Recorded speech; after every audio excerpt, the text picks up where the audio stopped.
Hello everyone. Our group today will be talking about our very own intellectual revolutions. So to start, I'll be starting the topic with what I've learned from before. So before I was a leader at most group works in my high school life, and I thought leadership is all about being demanding and being rude and a bit snobbish to set the tone for people to take me seriously. Because I was a woman, I'm a woman, I am small, so I find myself not really easy to be taken seriously of, or I'm not seen as someone intimidating. So I had to be a bit mean. I thought I had to be a bit mean, a bit demanding or bossy to people so that they can listen to me.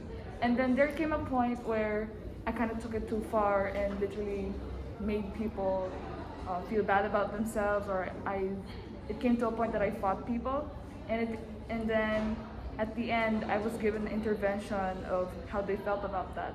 And with that being said, it helped me a lot to realize that it requires a lot of patience, understanding, and also an effort to be a good leader.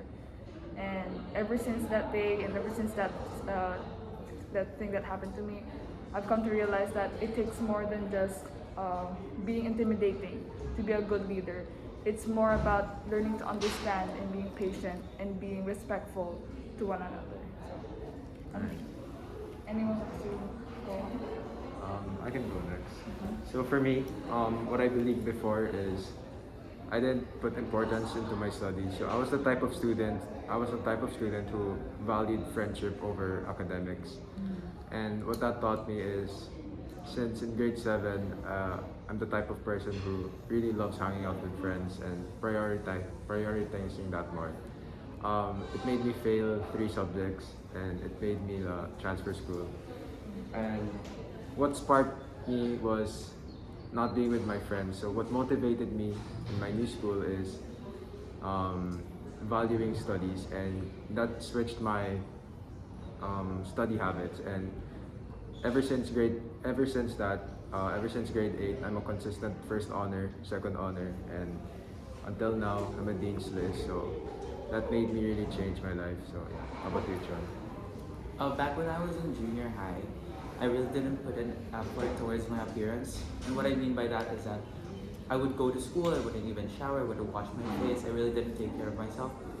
But as I grew older, like when the pandemic happened, I realized that, oh, this isn't really doing anything for me. Like this isn't benefiting me.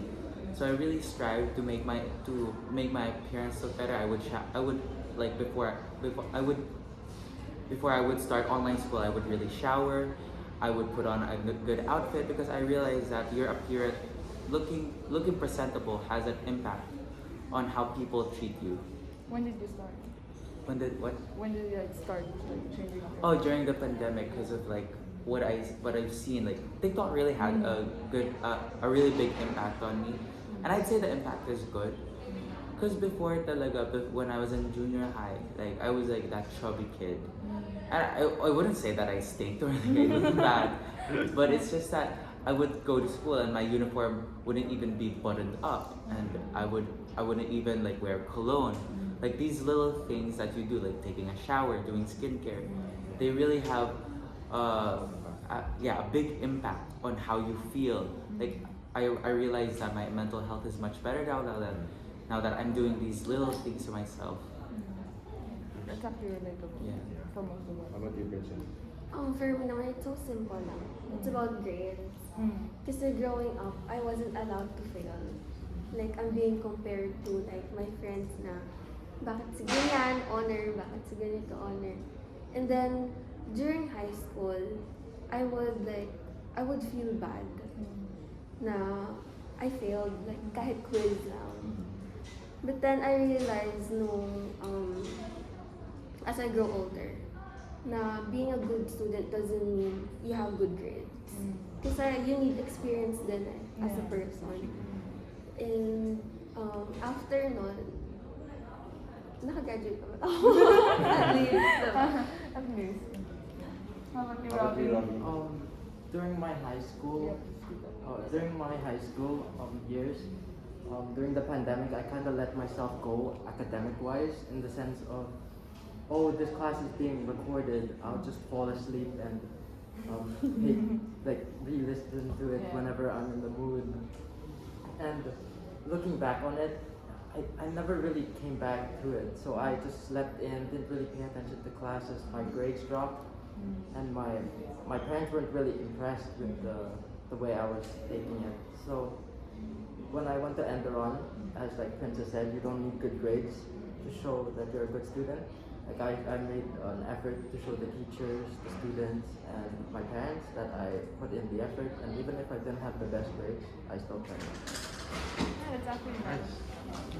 So to conclude in our video, we can say that most of us in our group really struggled in terms of finding their motivation in their grades and finding a good reason to be a good student. And most of those flourished during the time of high school, mostly. In high school, I guess because high school is really that period in your life where just everything is a bit more pressuring than before.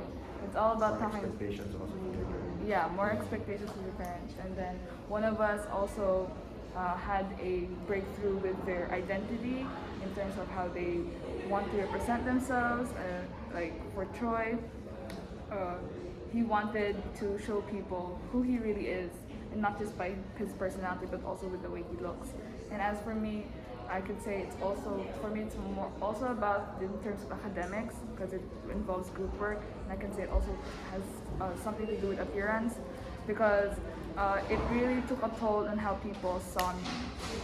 And so with that, we're done with our discussion, and thank you for listening. Bye.